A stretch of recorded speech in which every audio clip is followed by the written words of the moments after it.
नमस्कार सभी विद्यार्थियों, मैं अंकुर पांचाल आरडीके क्लासेस के इस ऑनलाइन प्लेटफॉर्म पर आपका पुनः स्वागत करता हूं। और अपन ने जो पिछली कक्षाओं में जनजातीय आंदोलन और 1857 की क्रांति से रिलेटेड जो पूर्व परीक्षाओं में प्रश्न पूछे गए थे उन सबको लेकर चर्चाएं करी थी।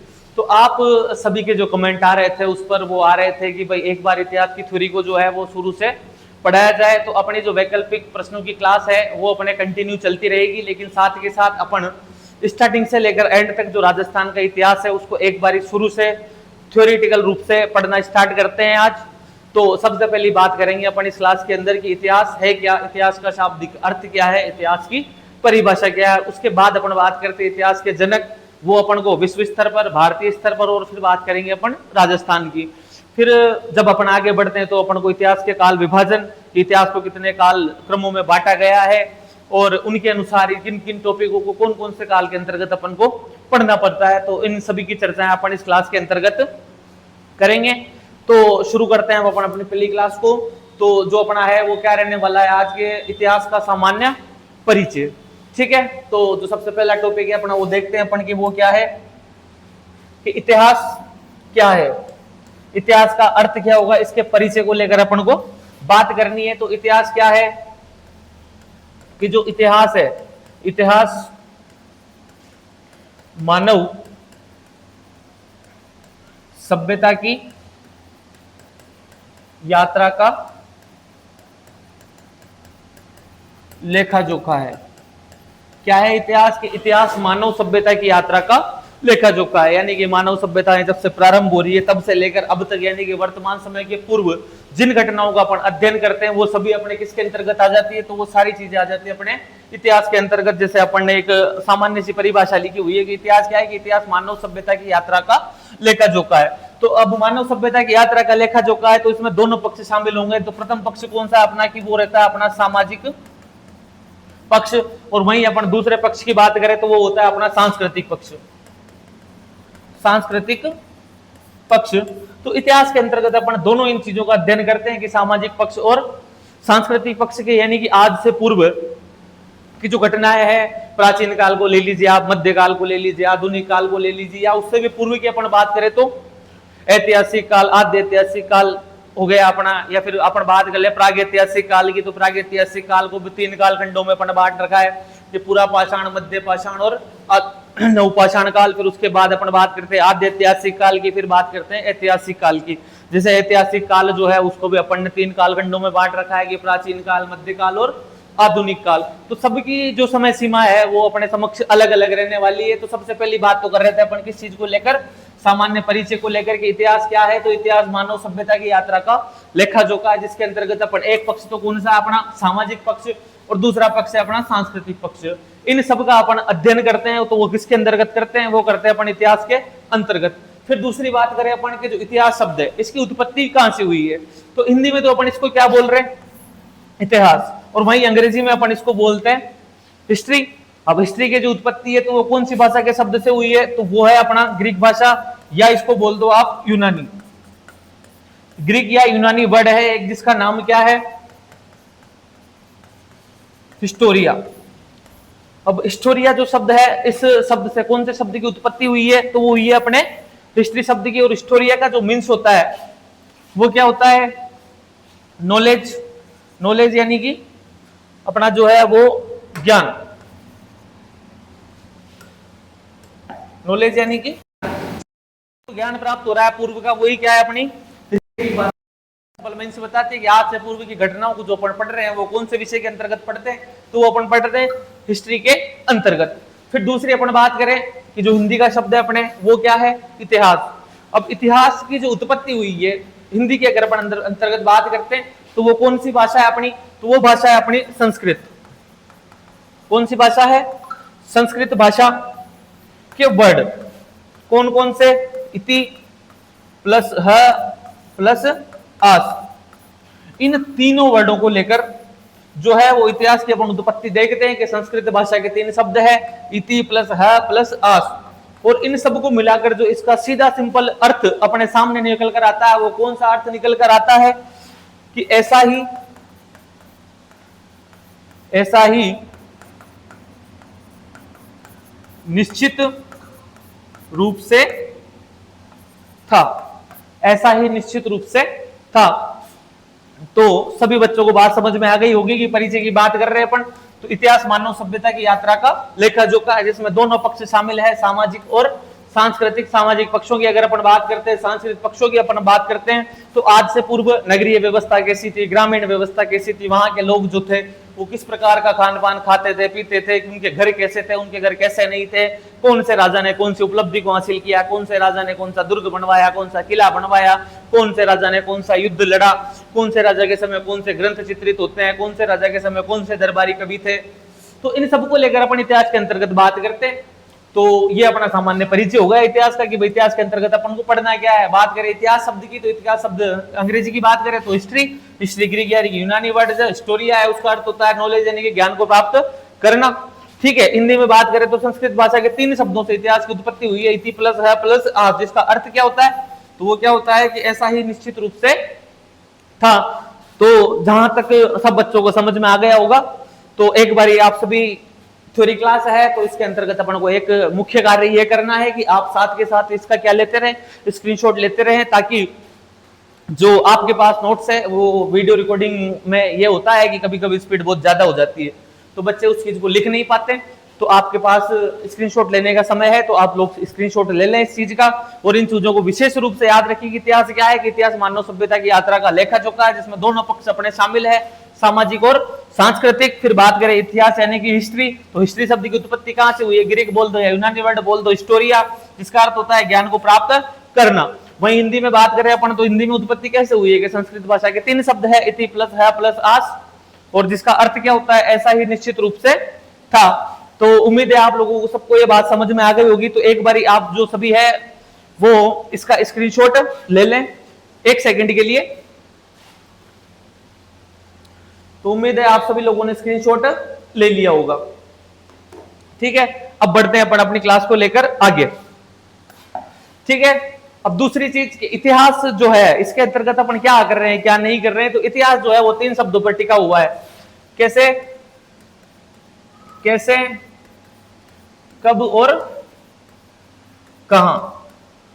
अर्थात आप लोगों का इसका मीन्स एक चीज याद रखनी है आपको कि जब भी अपन ऑफलाइन क्लास के अंतर्गत पढ़ रहे होते हैं, इतिहास के किसी भी टॉपिक को लेकर जब बातचीत कर रहे होते हैं, तो वहां या तो युद्ध आएगा, तो युद्ध के लिए अपन से क्या कहा जाएगा कि युद्ध कब हुआ था, कहां हुआ था।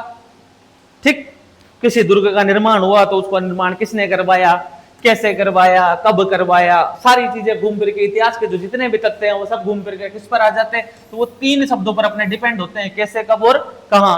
जब तक अपन को 3 शब्दों का मीन समझ में नहीं आएगा तब तक इतिहास को पढ़ना पॉसिबल तो है, इम्पॉसिबल जैसा तो शायद दुनिया में कुछ होता नहीं है। लेकिन जब तक इन तीनों वर्डों का अर्थ अपन को समझ में नहीं आएगा, तो इतिहास अपने लिए सिर्फ एक उस प्रकार का है कि जैसे अपन उसको पढ़ रहे हैं, केवल अपन समझ नहीं पा रहे हैं। लेकिन इतिहास को समझना है तो सबसे पहले तो अपन को 3 वर्ड समझने पड़ेंगे, कैसे, कब और कहां। और जब अपन को ये तीनों वर्ड अगर समझ में आ गए तो इसका अर्थ है कि अपन ने इतिहास को पूर्ण रूप से समझ लिया है। कभी भी इतिहास को आप पढ़ें तो सबसे बड़ी एक चीज का ध्यान रखें कि कभी इतिहास में रट्टा नहीं मारना है, इतिहास को हमेशा समझने पे ध्यान दें। अगर अपन ने इतिहास को समझा है तो वहां के जो राजाओं के बारे में अगर अपन पढ़ रहे हैं तो उनकी उपलब्धियां, उनके युद्ध, उन्होंने कौन सा निर्माण करवाया, कौन सी ग्रंथ रचनाएं हुई, इन सारी चीजों को अपन को सिर्फ रट्टा नहीं मारना है, इनको समझना है। कौन सा युद्ध कब हुआ, क्यों हुआ, उसके कारणों को जानना है, उसके परिणाम क्या रहे, उस युद्ध का प्रभाव क्या रहा। जैसे अपन भारतीय इतिहास को लेकर बात करते हैं तो दिल्ली सल्तनत में 4 वंशों ने शासन किया, उसके बाद भारतीय इतिहास में मुगल काल जो है वो शुरू हो जाता है। लेकिन उसी समय जो अपने राजस्थान की अपन बात करते हैं तो राजस्थान में जैसे प्राचीन काल में अपने अपन को सभ्यताएं पढ़नी होती है, अभिलेख पढ़ने होते हैं, जनपद पढ़ने होते हैं, सिक्के पढ़ने होते हैं। वहीं मध्य काल में पूरे जितने भी राजस्थान के राजवंश है उन सबका अपन अध्ययन करते हैं। फिर उसके बाद बात करते हैं आधुनिक राजस्थान की, तो आधुनिक राजस्थान में अपने पास लिमिटेड टॉपिक है कि जितने भी स्वतंत्रता संग्राम है वो सब अपन को आधुनिक राजस्थान के अंतर्गत पढ़ने होते हैं। जैसे अपन 1857 का रिवोल्यूशन जो है 1857 की क्रांति, उसके बाद अपन बात करते हैं किसान आंदोलन, जनजातीय आंदोलन, प्रजामंडल और एकीकरण। और इन्हीं सभी टॉपिकों को लेकर जो है वो अपना इतिहास पूर्ण रूप से समाप्त हो जाता है। तो सबसे पहला ध्यान तो आपको किन किन चीजों का रखना है, कैसे, कब और कहां, इसी बात को लेकर अपन आगे बढ़ते हैं। ठीक है, तो बात करते हैं अपन सबसे पहले कि इतिहास की परिभाषाएं। अब जो अपने पास पहले इतिहासकार है वो कौन है, GH कार। इन्होंने इतिहास को क्या बोला कि इतिहास जो है वो क्या है, इतिहास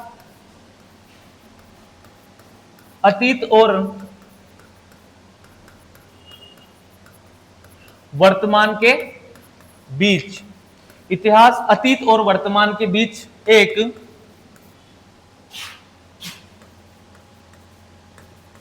अंतहीन संवाद है। इतिहास अतीत और वर्तमान के बीच अंतहीन संवाद है, यानी कि अपन वर्तमान परिस्थितियों में आज से पूर्व की जिन भी घटनाओं का अध्ययन कर रहे हैं वो सभी क्या है अपना, तो वो सभी अपना इतिहास है। कि अतीत अपने पूर्व का समय हो गया और वर्तमान की अपन अभी बात कर रहे हैं। जैसे मान लीजिए कि कुछ भी विद्यार्थी है जो अपने एक ऑफलाइन क्लास के अंतर्गत बैठे हुए हैं और उनकी क्लास लगने वाली है कई की, इतिहास की, तो वहां जो बच्चे बैठे हुए हैं और अध्यापक जो पढ़ा रहा है, उन दोनों के मध्य जो संवाद हो रहा है अतीत और वर्तमान को लेकर के, अतीत में परिस्थितियां कैसी थी, वर्तमान में परिस्थितियां कैसी है, तो उन दोनों के बीच का जो संवाद है वही क्या है अपना, वही अपना इतिहास है। तो इतिहास क्या है कि अतीत और वर्तमान के बीच एक अंतहीन संवाद है, अर्थात एक अध्यापक और छात्रों के बीच इतिहास की क्लास के अंतर्गत जो वार्तालाप हो रहा है वही अपना क्या है, तो वही अपना इतिहास है। एक बारी आप सभी इसका स्क्रीनशॉट ले लें, ठीक है। फिर दूसरी बात करें अपन की, जो हेरोडोटस है, इन्होंने इतिहास को क्या बोला है कि इतिहास क्या है कि ऐसी घटनाओं का विवरण, ऐसी घटनाओं का विवरण जिन्हें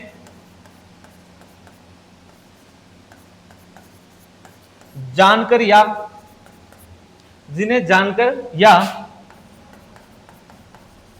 देखकर प्राप्त किया गया हो।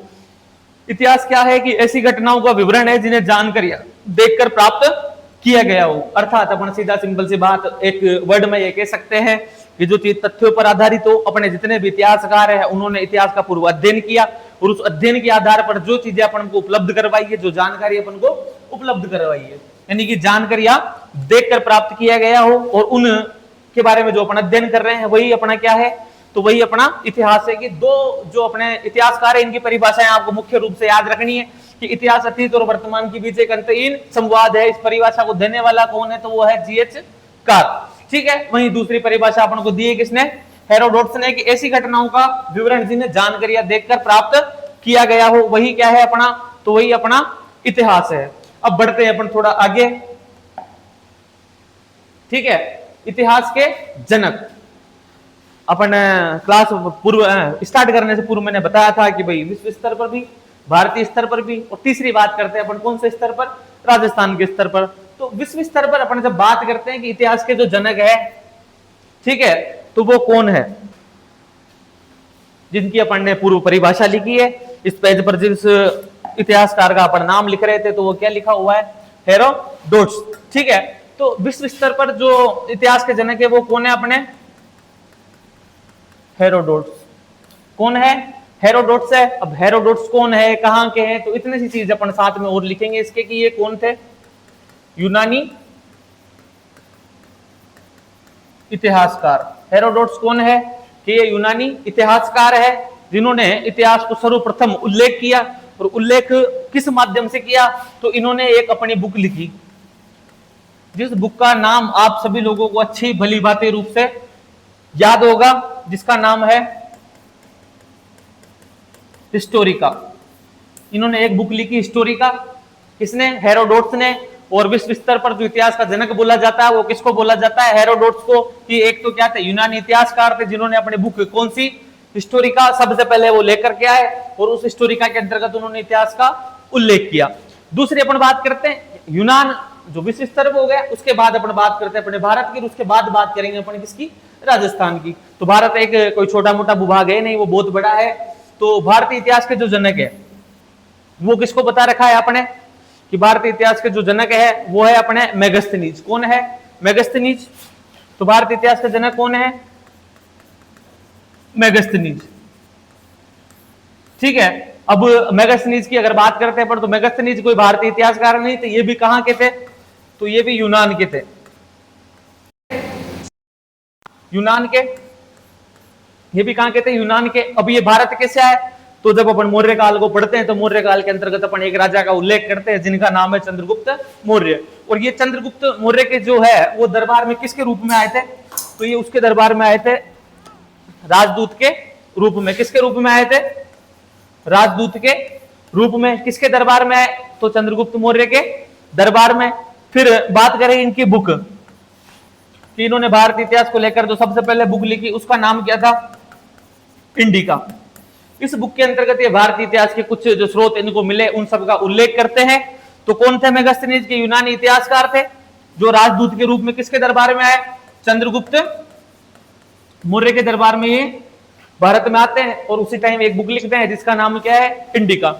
फिर अपन आगे बढ़ते हैं इसी क्रम में और अपन बात करते हैं विश्व स्तर पर अपनी बात हो गई, भारतीय स्तर पर अपनी बात हो गई। उसके बाद अपन बात करते हैं राजस्थान के इतिहास के जनक। अब राजस्थान के इतिहास के जो जनक है उनसे अपन भली बातें रूप से परिचित है कि वो कौन है, colonel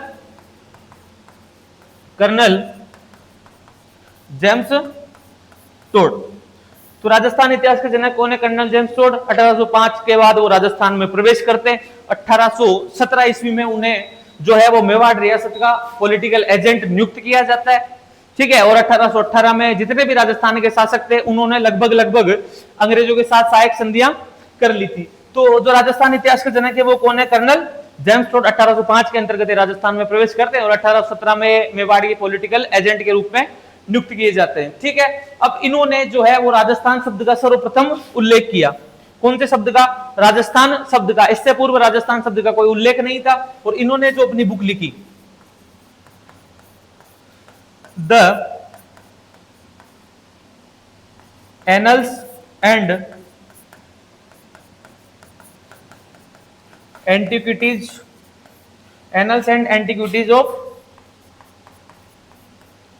Rajasthan, the annuls and antiquities of Rajasthan. इस बुक के अंतर्गत जो कर्नल जेम्स टोड है वो सर्वप्रथम राजस्थान शब्द का उल्लेख करते हैं और उसी के बाद ये शब्द अपने सामने आया था। और 30 मार्च 1949 को इस शब्द को स्वीकृति देकर जो अपना राजस्थान है उसका नाम औपचारिक रूप से राजस्थान माना गया था, ठीक है। तो विश्व स्तर पर अपने बात हो गई। कौन है, हेरोडोटस है। भारतीय इतिहास के जनक की बात करें तो मेगास्थनीज है और राजस्थान इतिहास के जनक की बात करें तो वो कौन है, अपने कर्नल जेम्स टोड, ठीक। अब बढ़ते हैं अपन आगे। अब जो है इतिहास का काल विभाजन। तो प्राग ऐतिहासिक काल की अगर अपन बात करते हैं तो कि उस काल में क्या था क्या नहीं था। तो सबसे पहली बात तो कि लेखन कला का जो है वो विकास नहीं हुआ था। लेखन कला का विकास नहीं हुआ था, लेखन कला का विकास नहीं हुआ था, ठीक है। यानी कि जो अपन आदि मानव को जानते हैं, आदि मानव के बारे में अपन ने काफी अच्छा सुना हुआ है कि आदि मानव ने पहिए का आविष्कार किया, आदि मानव ने ये किया, पहले कच्चा मांस खाता था, पक्का मांस खाता था। तो जो अपना प्रागैतिहासिक काल है इसको भी कितने भागों में बांट रखा है, तो इसको 3 भागों में बांटा हुआ है। एक तो बांटा हुआ है पाषाण काल, दूसरा मध्य पाषाण और तीसरा बांटा हुआ है नव पाषाण। अब इन तीनों कालों में जो है वो जानकारी के स्रोत अपन को अलग अलग रूप से प्राप्त होते हैं। जैसे सबसे पहले बात करें अपन प्रागैतिहासिक काल में, तो यहाँ के जानकारी के स्रोतों के रूप में सिर्फ अपन को जो है वो पत्थर के औजार मिल जाएंगे, हड्डियां मिल जाएगी, गुफा चित्र मिल जाएंगे। इससे अतिरिक्त अपन को कुछ भी प्राप्त नहीं होता है। जैसे पाषाण काल है तो यहाँ पर मानव किस प्रकार से निवास कर रहे थे, मध्य पाषाण में उन्होंने क्या किया, नव पाषाण में क्या किया कि जैसे नव पाषाण आते आते उन्होंने कृषि का आविष्कार कर लिया था और वो स्थायी रूप से एक जगह निवास करने लग गए थे। यहाँ उन्होंने मांस को जहां यहाँ कच्चा खा रहे थे यहाँ पे पकाना सीखा। तो इसको 3 कालक्रमों में बांटा हुआ है कि पाषाण काल, मध्य पाषाण काल और नव पाषाण काल, ठीक है। बात करते हैं अपन अगले काल की, तो अगला कौन सा अपना आद्य ऐतिहासिक काल। यहां जो है वो लिपि मौजूद है, लिपि मौजूद है, लेकिन सबसे बड़ी समस्या है क्या कि वो रहस्य है। रहस्य कि जैसे अपन सिंधु घाटी सभ्यता को पढ़ते हैं तो वहां अपन को बहुत सारी लिपियां देखने को मिलती है। जैसे सर्पिला काल लिपि हो गई, तो वहां क्या होता है कि उन लिपियों की अपन को किसी भी प्रकार की कोई जानकारी उपलब्ध नहीं है, अपन उनको पढ़ नहीं पाते हैं। तो सीधा सा अर्थ है कि आद्य ऐतिहासिक काल में अपन को जो भी स्रोत मिले हैं वो साक्ष्य तो उपलब्ध हुए हैं लेकिन वो रहस्य है, अपन उनको पढ़ नहीं पाते। उदाहरण के लिए आप साफ सुथरा मान सकते हो किसको, सिंधु घाटी सभ्यता को, कि लिपि मौजूद है लेकिन रहस्य है, यानी कि अपन उसको पढ़ नहीं पाते हैं। ठीक है, अपन आगे बढ़ते हैं, फिर बात करते हैं अपन ऐतिहासिक काल की। यहां जितने भी साक्ष्य सबूत अपन को मिले हैं अपन उनको पढ़ सकते हैं, समझ सकते हैं, यानी कि जितने भी एविडेंस अपन को मिलते हैं उनको अपन पढ़ भी सकते हैं, समझ भी सकते हैं। और जो ऐतिहासिक काल है इसको अपन ने वापस कितने भागों में बांटा है, तो वो अपन ने बांटा इसको 3 भागों में। पहला कौन सा है, प्राचीन काल, दूसरा मध्यकाल, और तीसरा है अपना आधुनिक काल। अब यहां जो है वो प्राचीन काल के अंतर्गत अपन को अलग टॉपिक पढ़ने पड़ते हैं, मध्यकाल के अंतर्गत अलग टॉपिक पढ़ने पड़ते हैं, और आधुनिक काल जो है उसके अंतर्गत अलग टॉपिक पढ़ने पड़ेंगे। जैसे 8वीं शताब्दी से पूर्व जो भी घटनाएं अपन पढ़ते हैं तो वो किसके अंतर्गत पढ़ते हैं, प्राचीन काल के अंतर्गत। 8वीं से लेकर 18वीं शताब्दी तक जो घटनाएं पढ़ रहे हैं वो मध्यकाल के अंतर्गत, और 18वीं शताब्दी से लेकर वर्तमान तक जो घटनाएं अपन पढ़ते हैं वो किसके अंतर्गत पढ़ते हैं, तो वो पढ़ते हैं अपन आधुनिक काल के अंतर्गत। ठीक है, अब बढ़ते हैं अपन लास्ट एक टॉपिक और देख लेते हैं अपना, कि राजस्थान के इतिहास में अपन को A to Z सीरीज के अंतर्गत कौन कौन से टॉपिक पढ़ने जो अपने लिए सभी प्रतियोगी परीक्षाओं में काम आते हैं। इनसे बाहर कुछ भी टॉपिक वो अपन को नहीं दे सकता है। तो इतिहास का काल विभाजन अपन ने 3 भागों में देख रखा है, कि प्राचीन काल है, मध्य काल है, और कौन सा काल है, आधुनिक काल है। ठीक है, अब प्राचीन काल के अंतर्गत अपन बात करते हैं तो 4 टॉपिक अपन को सामान्य रूप से पढ़ने हैं यहाँ पर। पहला हो गया अपना कौन सा, सभ्यता है, दूसरा कौन सा हो गया, अभिलेख, तीसरा कौन सा हो गया, सिक्के, और एक है अपने जनपद। अब जो जनपद काल है वो महाभारत काल है, अपना सीवी जनपद, मत्स्य जनपद, और अपन जैसे अपने मेवाड़ है तो मेवाड़ को अपन सीवी जनपद के नाम से जानते हैं, जिसकी राजधानी माध्यमिका, माध्यमिका को वर्तमान में नगरी के नाम से अपन जानते हैं। तो 4 टॉपिक तो अपन को किसके अंतर्गत पढ़ने हैं, प्राचीन काल के अंतर्गत। फिर अपन बढ़ते आगे किसकी ओर, मध्यकाल की ओर। अब मध्यकाल को अपन को एक भाग में ना पढ़कर सभी प्रतियोगी परीक्षाओं के लिए अगर पढ़ना है A to Z सीरीज के अंतर्गत, तो अपन को इसे 2 भागों में पढ़ना है। कि प्रथम भाग में अपन सिर्फ उन राजवंशों के बारे में पढ़ेंगे जो अपने प्रारंभिक थे, कि जैसे कौन कौन से हो गए, कि अग्निकुंड से 4 योद्धा उत्पन्न होते हैं, कि प्रतिहार, परमार, चालुक्य और चौहान। चालुक्यों का जो संबंध है वो अपने राजस्थान से ना होकर सीधा संबंध किससे देखने को मिलता है, तो वो गुजरात से है। लेकिन राजस्थान में अपन को सबसे पहले किसको पढ़ना है, प्रतिहार, दूसरे हो गए अपने परमार, तीसरे हो गए चौहान। फिर बात करें कि चौहानों ने कहां कहां शासन किया, तो ये सांबर से निकले अजमेर, अजमेर से रणथंभौर और जालोर। तो ये 4 जो जगह है ये इनकी मुख्य थी। उसके बाद ये थोड़ा डिवाइड हो जाते हैं। बूंदी में जो चौहान आए वो कौन से चौहान थे, हाडा। कोटा में जो चौहान रहे वो कौन से है, हाडा। लेकिन झालावाड़ में जब डिवाइड होते ही है तो वहां पर जो चौहान है वो हाडा ना होकर वो झाला चौहान है। तो इन सब के बारे में जो अपन को पढ़ना है वो कौन से भाग के अंतर्गत पढ़ना है, राजस्थान के इतिहास के प्रथम भाग के अंतर्गत मध्यकाल में। फिर बात करें अपन भाग 2 मध्यकाल में, तो यहां पर अपन को मेवाड़ में गोयल वंश हो गया, वागड़ हो गया, मारवाड़, बीकानेर, किशनगढ़, आमेर, अलवर, जैसलमेर, करौली, और भरतपुर व धौलपुर के जाट वंश से मेवाड़ है। तो गोयल वंश सबसे इंपोर्टेंट रहता है अपने। मारवाड़, बीकानेर और किशनगढ़ की बात करें तो अपने राठौड़। ठीक है, आमेर की बात करें तो कछवाहा। तो ये कुछ राजवंश ऐसे हैं जो अपने लिए बहुत महत्वपूर्ण साबित होते हैं। उनके जो शासक है उनकी उपलब्धियां, कौन से शासक ने कौन सा निर्माण करवाया, कौन से शासक ने कौन से दुर्ग का निर्माण करवाया, कौन से शासक ने कौन सा युद्ध लड़ा, तो इन सब का जो उल्लेख है अपन वो किस में पढ़ते हैं, तो ये सारी चीजें अपने को मिल जाती है मध्य काल के अंतर्गत। तो 2 भागों में पढ़ने बांटा है, कि ध्यान रखिए प्रतिहार, परमार और चौहान। ये तो कायम है। प्रथम भाग में मेवाड़, वागड़, मारवाड़, बीकानेर, किशनगढ़, आमेर, अलवर, जैसलमेर और करौली, ये पढ़ने अपन को भाग 2 में। यानी कि एक तो जो राजवंश है वो प्राचीन, यानी कि जैसे मान लीजिए आपके 1300 ईस्वी से पूर्व के है वो तो प्रथम भाग में आ जाते हैं, और द्वितीय भाग में जो है 1200 के बाद से अपन पढ़ना स्टार्ट करते हैं। फिर बात करें अपने तीसरी किसकी, आधुनिक काल की। तो इसमें जो अपना पहला टॉपिक है वो तो क्या है, 1857 की क्रांति, जो भारत में और राजस्थान में दोनों जगह अपन को देखने को मिलती है। दूसरा किसान आंदोलन, तीसरा जनजातीय आंदोलन, चौथा प्रजामंडल और एकीकरण। लेकिन इन 5 टॉपिकों के अतिरिक्त अगर जो अपन को कुछ पढ़ना है तो वो क्या है, कि यहाँ की प्रशासनिक व्यवस्था आधुनिक काल में, कि अंग्रेजों का जब शासन चल रहा था और भारत 2 भागों में बटा हुआ था, ब्रिटिश भारत और देसी रियासत, तो उस समय जो अंग्रेजों की प्रशासनिक व्यवस्था थी वो किस प्रकार की थी। दूसरा क्रांतिकारी। अब क्रांतिकारियों में केवल ये नहीं कि अपन को 1857 की क्रांति में भाग लेने वालों के बारे में पढ़ना है, बिल्कुल नहीं। किसान आंदोलन में भी जिन लोगों ने भाग लिया वो सब भी क्या थे, क्रांतिकारी थे। जनजातीय आंदोलन में भाग लेने वाले हैं तो वो सब भी क्या है, क्रांतिकारी प्रजामंडल को ले लीजिए, आप एकीकरण को ले लीजिए। फिर उसके बाद करते अपन प्रमुख व्यक्तित्व की, यानी कि राजस्थान के स्वतंत्रता संग्रामों में जिन जिन व्यक्तियों ने मुख्य रूप से भाग लिया है, तो उन सब का उल्लेख अपन को किसके अंतर्गत करना है, प्रमुख व्यक्तित्व के अंतर्गत, ठीक है। और एक लास्ट जो राजस्थान की प्रमुख महिलाएं हैं, वो अपन को मध्यकाल में भी देखने को मिलती है और वो अपन को आधुनिक काल में भी देखने को मिलती है कि आधुनिक काल में कौन से जो जन विद्रोह है उनमें कौन सी महिला ने भाग लिया, मध्यकाल में कौन सी महिला ने अपना कितना योगदान दिया। तो उम्मीद है आप लोगों को सबको जो अपने परिचय वाली क्लास थे, introduction of the Rajasthan history, ये सबको समझ में आ गई होगी। और कल से अपन अपना प्रथम टॉपिक स्टार्ट करेंगे।